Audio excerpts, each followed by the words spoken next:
Mind-bending and wonderfully weird, some of the world's most confounding houses could stump even the sharpest detectives. From sprawling maze-like homes that defy logic to grand estates wrapped in mystery and eerie tales of ghostly encounters, these unusual dwellings captivate anyone drawn to an intriguing enigma.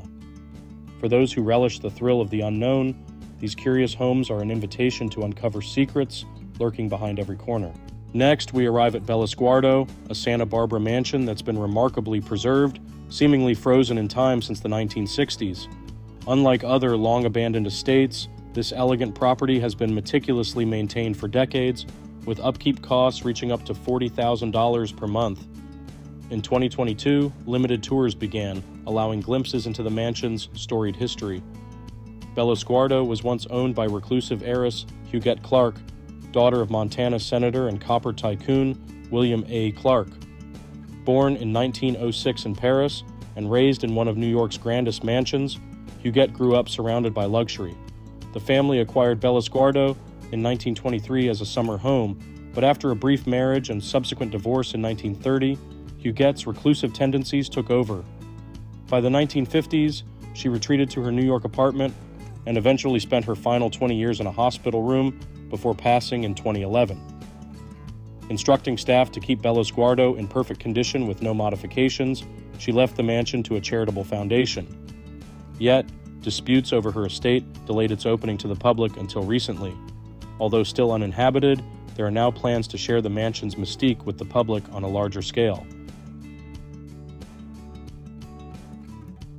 Next up is the famously mysterious Winchester Mansion, an architectural enigma in San Jose, California, and certainly one of the strangest homes on Earth. Originally a modest farmhouse, this sprawling 24,000 square foot estate grew into a 160-room labyrinth over 36 years, thanks to the guidance of Sarah Winchester, the troubled heiress of the Winchester rifle fortune. As legend has it, construction was driven by a mix of superstition and sorrow. Sarah was said to be haunted by spirits of those killed by the infamous 1873 rifle, and she reportedly held seances in her witch's cap attic room to communicate with her late husband, whose spirit she believed directed the mansion's peculiar layout.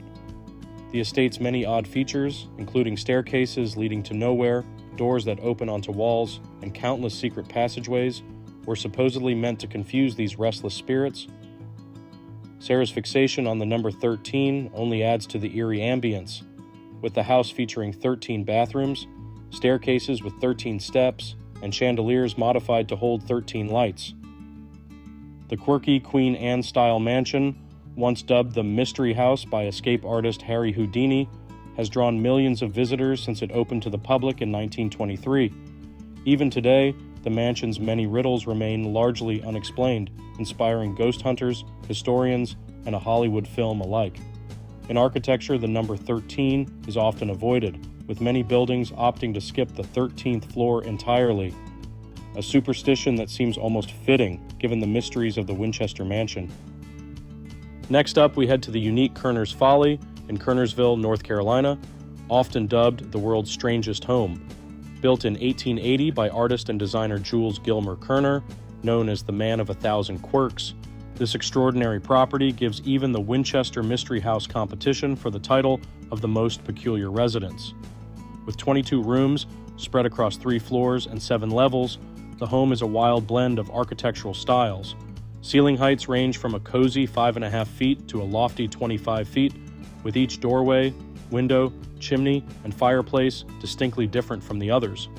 Kerner, who ran an interior design business, created the house as a live portfolio for his craft.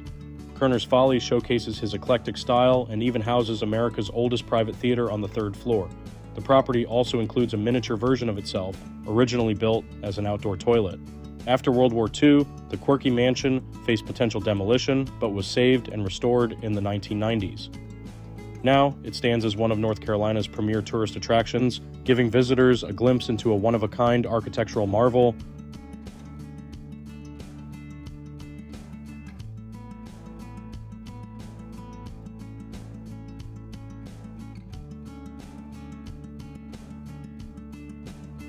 Next, we arrive at the infamous Amityville Horror House, the eerie Dutch colonial residence that inspired the Amityville horror book and film series. Located about 30 miles outside New York City in the town of Amityville, this home was the site of a horrific crime on November 13, 1974, when Ronald DeFeo Jr. killed 6 members of his family. Just over a year later, the Lutz family purchased the house at a significantly reduced price. However, their stay lasted only 28 days due to terrifying paranormal events. They reported unsettling experiences, from foul odors and green slime seeping from walls to ghostly apparitions and commanding voices. George Lutz even claimed to witness his family members levitating while they slept. While some have questioned the Lutz's claims, the couple did pass lie detector tests about their experiences. Since their departure, 5 other families have lived in the property without reporting paranormal occurrences. The Lutzes had a priest perform an exorcism, which may have cleansed the home of its supernatural disturbances.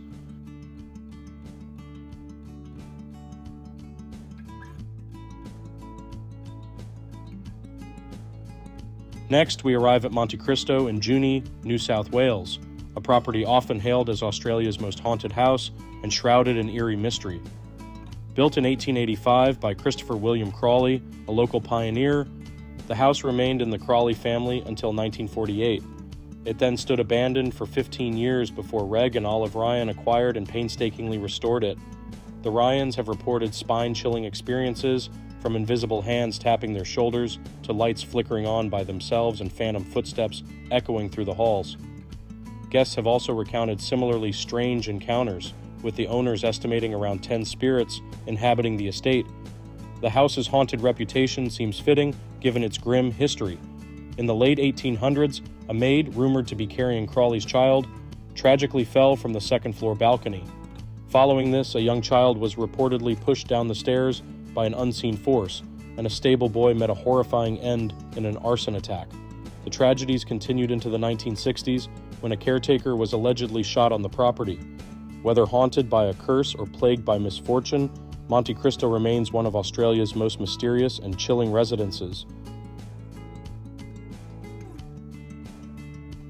Next up, we have the Witch House, a storybook-style cottage that stands out amid the glitzy mansions of Beverly Hills.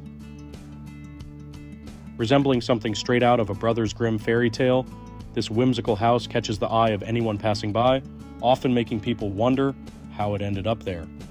Originally designed by renowned Hollywood art director Harry Oliver, this unique home was built in 1920 at Culver City's Willett Film Studios and first functioned as offices, dressing rooms, and a film set, even appearing in an early adaptation of Hansel and Gretel. When the building faced possible demolition in the mid-1920s, film producer Ward Lassell acquired it and moved it to Beverly Hills. After he and his wife Lillian divorced, Lillian kept the house and later married her former servant, Lou Spadina, giving the cottage its nickname, the Spadina House. In 1965, it was sold to the Green family, but by 1998 it had fallen into disrepair and faced the wrecking ball once more. Local realtor Michael Lebo purchased the property and carefully restored it, preserving its charm for future generations to enjoy.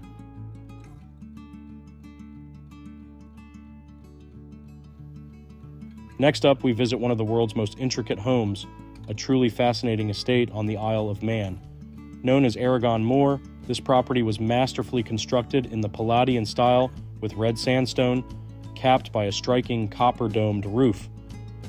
A historic 17th century bronze cannon guards its driveway, setting the tone for a house unlike any other. Its owner, Dr. John Taylor, the renowned inventor behind the auto-off kettle switch, set out to design something entirely unique, and he succeeded. Completed in 2014, this 23,000 square foot architectural marvel showcases a revolutionary elliptical shape with a floating stone staircase that has even the best engineers marveling.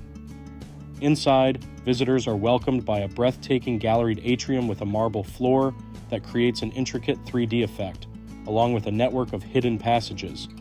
As an expert on early English clocks and an avid puzzle enthusiast, Dr. Taylor crafted this estate with attention to detail, filling it with unique features like a library and an exquisite orangery, created in honor of his gardener grandfather. With over 400 patents to his name, Taylor now feels it's time to part with the estate, where he and his miniature schnauzer are the only full-time residents. Listed with Savills, Aragon Moore is available either as a whole or in separate lots, with a starting price of $30 million.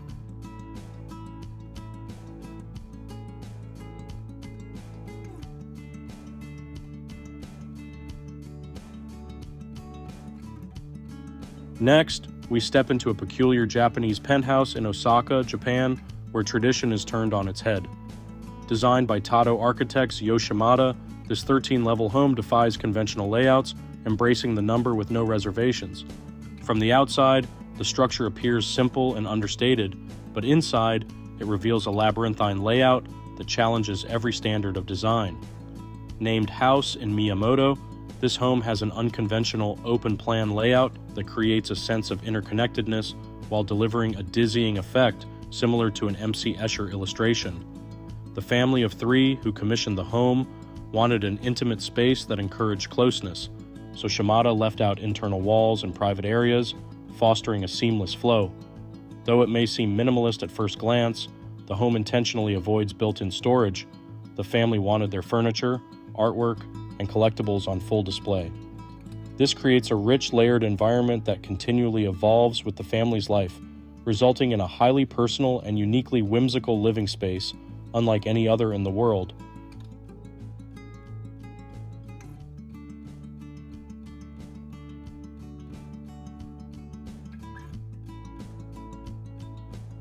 All right, everyone, I think that's gonna wrap this video up. Like I mentioned in the beginning, follow all my social media, and also 50% of the people who watch me don't subscribe. So just, if you're watching, just click the subscribe button. It's free, it means a lot. And then an alternative option would be to become a member, which costs a couple dollars, but then, you know, I'll be calling you guys, FaceTiming you guys. You get cool badges, you get exclusive videos. I'll be making videos that I can't show, like public channel. So you guys get a ton of cool features and by clicking here and becoming a member. But anyway, guys, I hope you enjoyed this video. I love you guys. Thank you for the constant support. Feel free to share this video on anything, and I'll see you in the next video. Later.